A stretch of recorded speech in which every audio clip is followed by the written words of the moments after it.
अच्छा बिस्मिल्लाहिर्रहमानिर्रहीम अस्सलाम वालेकुम। I am doctor Mateen, department of physics, Islamia college Peshawar. Last time in chapter number 14 electromagnetic induction में हमने नंबर 1 डिस्कस किया था Faraday's law of electromagnetic induction, number 2 Lenz's law और नंबर 3 ट्रांसफार्मर। इस चैप्टर में according to PMDC syllabus there are 3 topics: Faraday's law, Lenz's law और transformer. ये तीनों हमने लास्ट टाइम बल्कि कल डिस्कस किए थे। ठीक है, now we are going to do MCQs regarding to this chapter. तो एमसीक्यू नंबर 1 है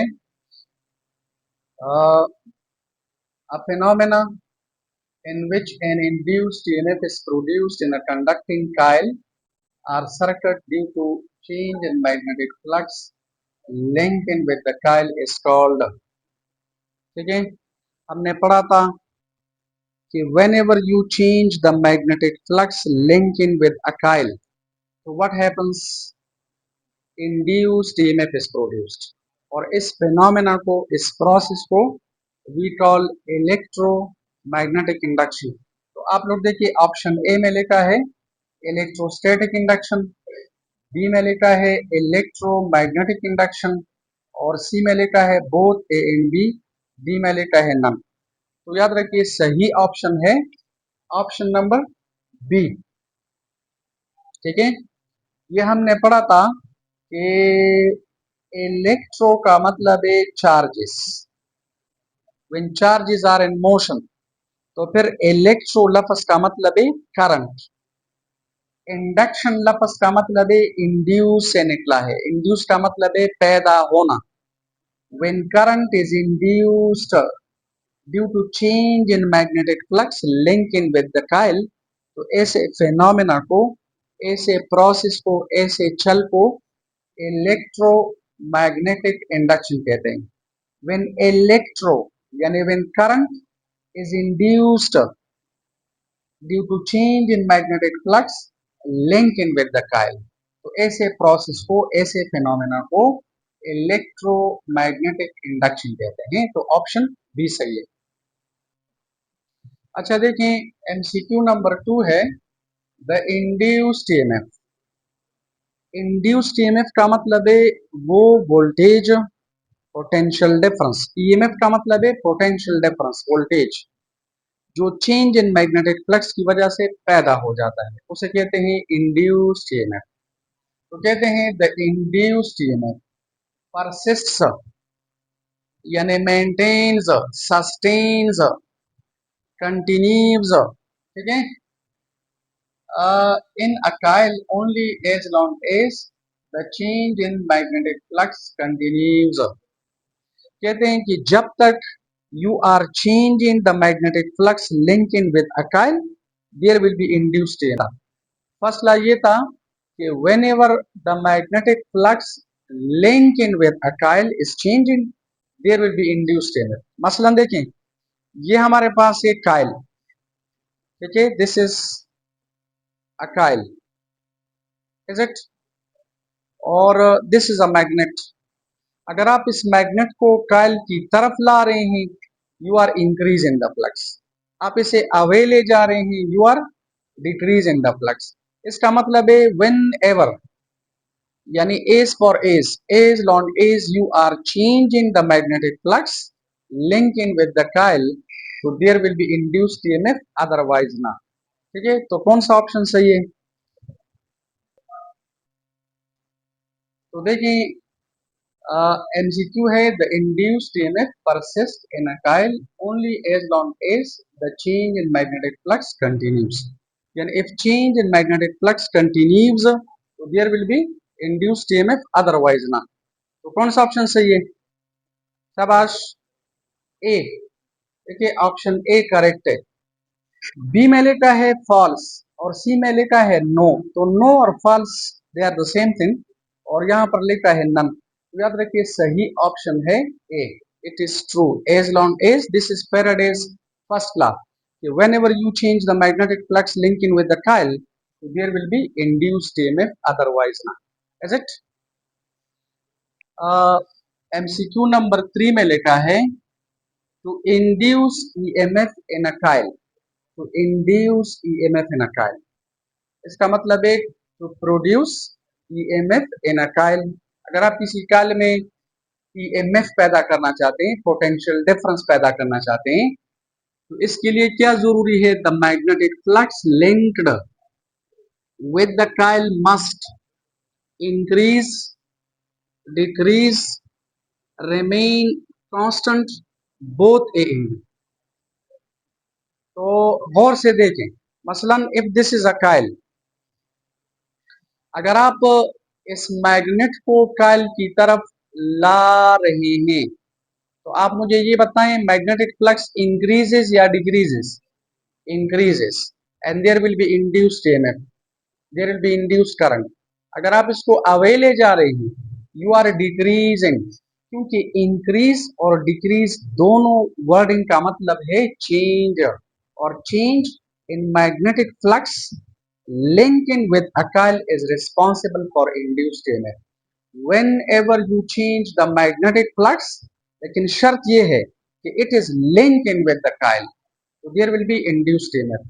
तो याद रखिए, if you are increasing the flux, it doesn't matter. If you are decreasing the flux, it doesn't matter. Increase और decrease दोनों का मतलब है change. तो हमारे पास both A and B सही है, ऑप्शन डी सही है। 4 number, the induced EMF produced in a coil depends upon, option A में लिखा है चेंज इन मैग्नेटिक फ्लक्स, तो induced EMF change in magnetic flux पर डिपेंड करता है, ठीक है, according to the Faraday's law. और नंबर 2 फ्लक्स लिंकेज पर डिपेंड करता है, और फ्लक्स लिंकेज का क्या मतलब था? N multiplied by magnetic flux. तो इसका सही ऑप्शन है बोथ A एंड B, लेकिन लुक इट, देखिए ऑप्शन बी सही है। देखो, if you remember the Faraday's law, Faraday's law हमारे पास है induced EMF is -N and this is delta phi sub B divided by delta D. According to the Faraday's law, induced EMF depends upon change in magnetic flux. यानी whenever you change the magnetic flux linking with the coil, there will be induced EMF. तो option A सही है, लेकिन ये मैं इस तरह लिख सकता हूं, minus del by del T, और this is N delta phi sub B divided by, ठीक है, लाइक दिस। इसे कहते हैं फ्लक्स लिंकेज। तो आप लोग देखिए फैराडेज लॉ में दोनों कंडीशंस मौजूद है, चेंज इन मैग्नेटिक फ्लक्स भी मौजूद है और फ्लक्स लिंकेज भी मौजूद है। फ्लक्स लिंकेज का मतलब है कि अगर एक टर्न है, एक लूप है, तो फ्लक्स लिंकेज कितना होगा? 5B। अगर 2 है 2 5B, अगर 3 है 3 5B, अगर n है n 5B। तो किसी काल में नंबर ऑफ टर्न्स जितने ज्यादा हो तो फ्लक्स लिंकेज ज्यादा। तो फ्लक्स लिंकेज और चेंज इन मैग्नेटिक फ्लक्स पे डिपेंड करते हैं। आप लोग जरा देखिए, लुक इट, हमारे पास सपोज इधर देखिए, दिस इज अ लूप, इस लूप का जो वेक्टर एरिया है इसका या ये डायरेक्शन है या ये, मसलन इसका ये डायरेक्शन है, और दिस इज अ मैग्नेट, इसका ये नॉर्थ पोल है और सपोज ये साउथ है। तो आपको पता है मैग्नेटिक लाइंस नॉर्थ से निकलकर साउथ की तरफ वापस इस तरह जाती है।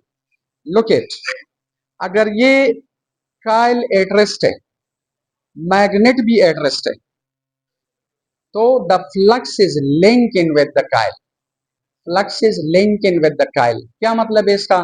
यानी मैग्नेटिक लाइंस इस कॉइल के ऊपर फॉल कर रही है, flux is linking with the coil, because magnetic flux का फार्मूला है this is B dot A which is BA cos theta. In this case theta is 0, the flux is linking with the coil which is BA. लेकिन याद रखिए it doesn't change, flux is linking with the coil but it doesn't change, तो induced EMF 0 है। Clear? लेकिन अगर आप इसको change भी कर रहे हैं और ये लिंक अप भी कर रहा है, if the two conditions are satisfied simultaneously, तो then you can say there is induced EMF. अब अगर ये कॉइल आप इस तरह रखें, इस तरह, देखिए वेक्टर एरिया का ये डायरेक्शन है, अंडरस्टैंड, और let us suppose magnetic field का ये डायरेक्शन है, तो ए और बी के दरमियान जो एंगल है इट इज 90। आप थीटा यहां पर 90 पुट करें, cos 90 इज इक्वल टू 0। इसका मतलब है the flux does not link up with the Kyle, ये फ्लक्स काइल के साथ लिंक अप नहीं कर रहा। अब अगर आप इस मैग्नेट को इधर मूव कर रहे हैं तो you are change in the magnetic flux in this region, in this region you do change the magnetic flux, but if you see this is not linked in with the coil, so therefore the second condition, ठीक है, is not satisfied. So induced EMF किसी काल में तब पैदा हो जाते हैं if these two conditions are simultaneously satisfied, when the magnetic flux is changing and it is also linked in with the coil, induced EMF will be there, otherwise not. Is it? अच्छा, MCQ number 5 है the magnitude of induced EMF produced in a coil depends upon. सुने जरा, MCQ number 4 में था कि the induced EMF produced in a coil depends upon. MCQ number 4 में ये magnitude लफ्ज नहीं था, इज इट? इसमें मैग्नीट्यूड लफ्ज है। तो याद रखिए इंड्यूस्ड ईएमएफ दो चीजों पर डिपेंड करता है, चेंज इन मैग्नेटिक फ्लक्स और फ्लक्स लिंकेज। लेकिन मैग्नीट्यूड किस चीज पर डिपेंड करता है? According to the Faraday's law, देखिए फेराडेज लॉ ये है, इंड्यूस्ड ईएमएफ बराबर है minus N and this is delta phi sub B divided by delta D. आप लोग देखिए इस एन फाई बी का मतलब है फ्लक्स लिंकेज, इस लॉ में फ्लक्स लिंकेज मौजूद है। लेकिन याद रखिए इंड्यूस्ड ईएमएफ का magnitude change in magnetic flux पर डिपेंड नहीं कर रहा। किस चीज पर डिपेंड कर रहा है? Rate of change of magnetic flux पर डिपेंड करता है। A, it's very simple, look it, if this is a coil, अगर आप इस मैग्नेट को इस कॉइल की तरफ स्लोली मूव कर रहे हैं तो फिर भी you are changing the magnetic flux, और अगर आप इसे तेजी से मूव कर रहे हैं फिर भी you are changing the magnetic flux. लेकिन सेकंड केस में मैग्नीट्यूड ऑफ इंड्यूस्ड ईएमएफ ज्यादा होगा।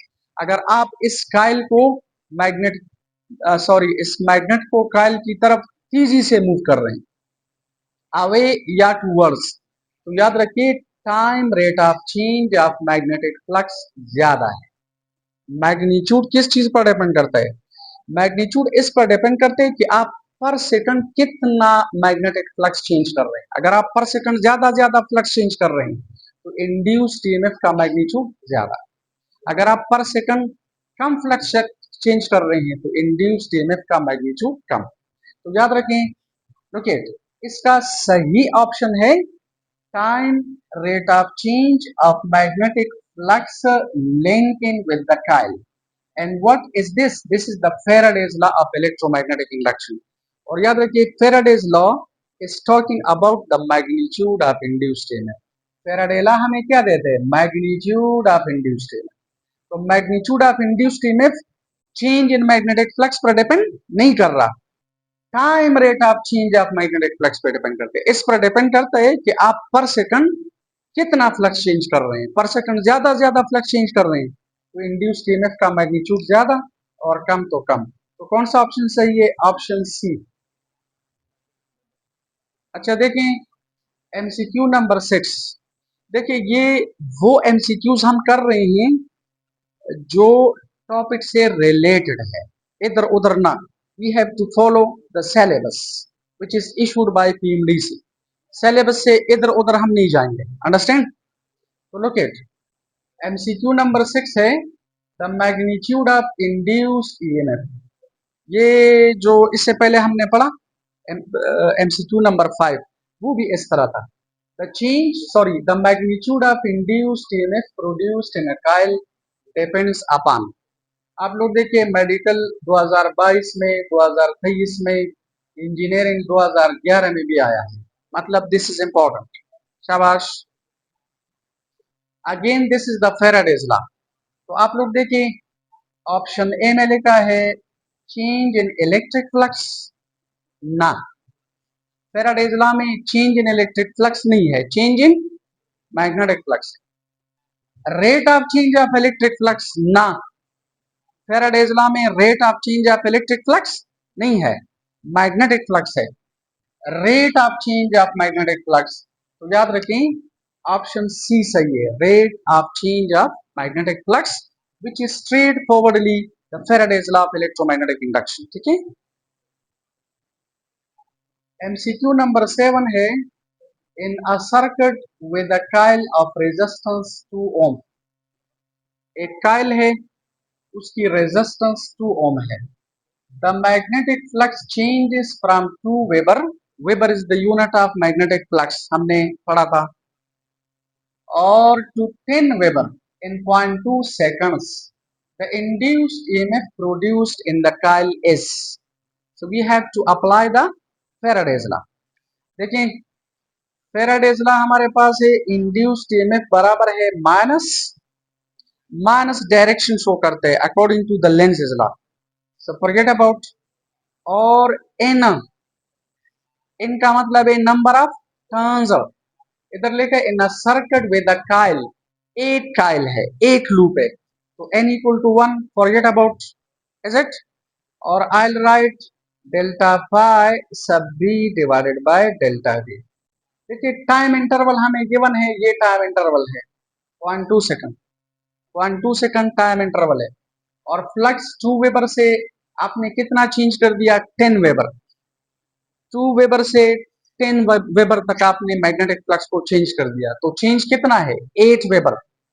तो आई will right like this, 8 weber divided by 0.2।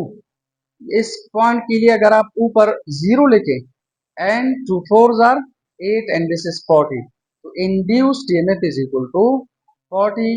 Induced EMF means potential difference.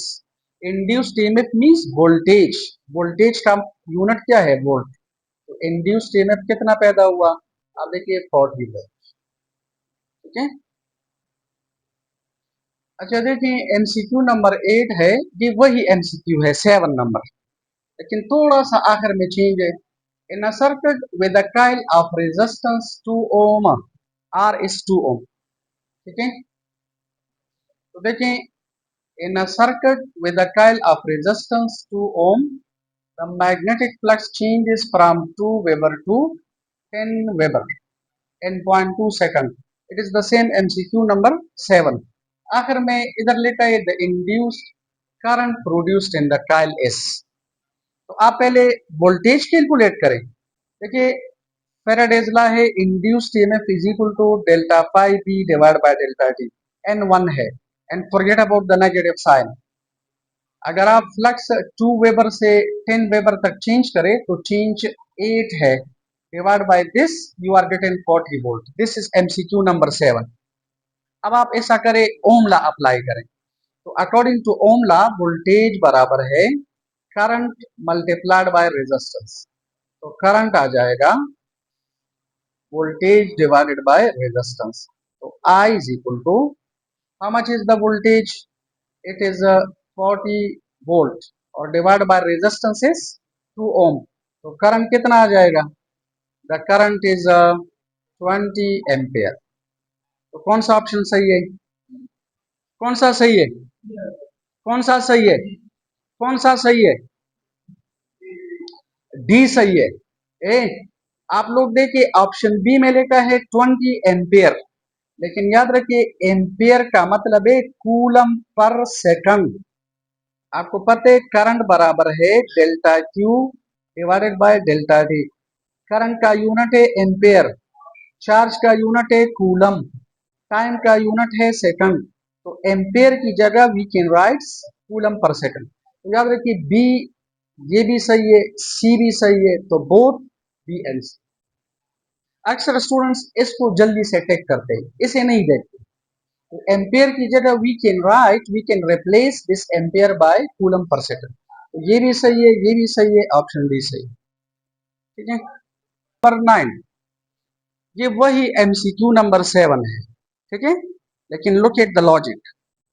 लिखा है in a circuit with a coil of resistance 2 ohm, the magnetic flux changes from 2 Weber to 10 Weber in 0.2 second. The charge that flows through the coil during this time. During this time का मतलब है ये, clear. इस 0.2 second में how much charge is passing through the coil? तो देखिए सबसे पहले I'll calculate the induced EMF. This is a MCQ number 7. ये स्टेप आप करें तो 40 वोल्ट आ जाएगा। इसे मैं इरेज कर रहा हूं। Induced EMF is 40 volt. अब आप लोग देखें एमसीक्यू नंबर 8 में हमने करंट कैलकुलेट किया था, तो आप करंट भी कैलकुलेट करेंगे इसी तरह। The current is how much? 20 ampere. The current is 20 ampere और देखिए द टाइम इज 0.2 सेकंड। तो आप चार्ज कैलकुलेट करें कि how much charge is passing. So you can write like this: delta I is equal to delta Q divided by delta T. तो याद रखिए delta Q can be written as current multiplied by delta T. How much current is passing? 20 ampere. This is MCQ number 8. तो आप इसमें values put करें। This is 20 and this is 0.2। इसके लिए आप नीचे 10 लिखे, ये कैंसल एंड टू टू जार 4। 4 क्या? 4 कूलम। तो कौन सा ऑप्शन सही है? ऑप्शन बी सही। नंबर एमसीक्यू नंबर 10 लिखा है the magnitude of induced EMF produced in a coil can be calculated by applying. ठीक है, तो मेरे ख्याल में बार बार हर एमसीक्यू में तकरीबन भी applied the Faraday's law. Magnitude of induced EMF हम कहां से कैलकुलेट करते हैं? फेराडेज लॉ से। ठीक है, तो याद रखिए this is Faraday's law. Option number B सही। The direction of induced current produced in a coil is या can be determined by applying. Direction of induced current हम लेंज़ लॉ से डेराइव करते हैं, याद है। डायरेक्शन ऑफ इंड्यूस्ड करंट हम Lenz law से डेराइव करते हैं। मसलन इस तरह हमारे पास ये है काइल, ये काइल इस तरह पड़ी है। देखिए आपको इस तरह नजर नहीं आ रही, ये इस तरह है। ये मैंने प्लेन में बनाया है, ये इस तरह स्पेस में है। ठीक है, और suppose this is a magnet. ठीक है, अगर आप इस मैग्नेट को कॉइल की तरफ ला रहे हैं, you are increasing the flux. ठीक है, तो इधर जो करंट पैदा होगा according to the Lenz's law, this current should be in such a direction that it should oppose by its magnetic field the change in magnetic flux producing it. मसलन अगर ये नॉर्थ है तो इधर भी नॉर्थ होना चाहिए।